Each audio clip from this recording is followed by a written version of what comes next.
मंडळी, आपल्याला माहीतच असेल की शिवलिंगाची परिक्रमा ही अर्धचंद्रकर परिक्रमा म्हणून ओळखली जाते. म्हणजे शिवलिंगाला अर्धीच प्रदक्षिणा घातली जाते. ती करण्याची पद्धत आहे. शिवलिंगाची अर्धीच परिक्रमा कशी करावी याची स्टेप बाय स्टेप माहिती देणार आहोत. शिवलिंगाची परिक्रमा नेहमी डाव्या बाजूने सुरू करावी, म्हणजेच उजवा हात शिवलिंगाकडे असावा. डाव्या बाजूने परिक्रमा सुरू केल्यानंतर जलधारीपर्यंत जावे, परंतु ती ओलांडू नका.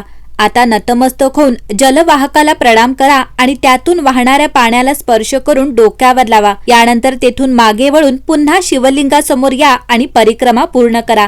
या काळात तुम्हाला परत जाण्याची गरज नाही, उलट तुम्हाला मागे वळून परत यावे लागेल.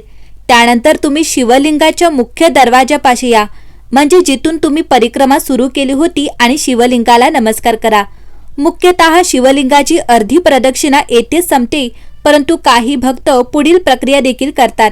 या अंतर्गत आता तुम्हाला उजव्या बाजूने पाण्याच्या जलाशयावर जावे लागेल आणि तिथे पुन्हा स्पर्श करून मागे वळावे लागेल. ही प्रक्रिया पूर्वी केल्याप्रमाणेच आहे, तुम्हाला फक्त उलटे जावे लागेल. मंडळी, एक प्रकारे आपण जलधारी ओलांडू शकत नाही, परंतु ती ओलांडल्याशिवाय आपण शिवलिंगाला प्रदक्षिणा घालू शकतो.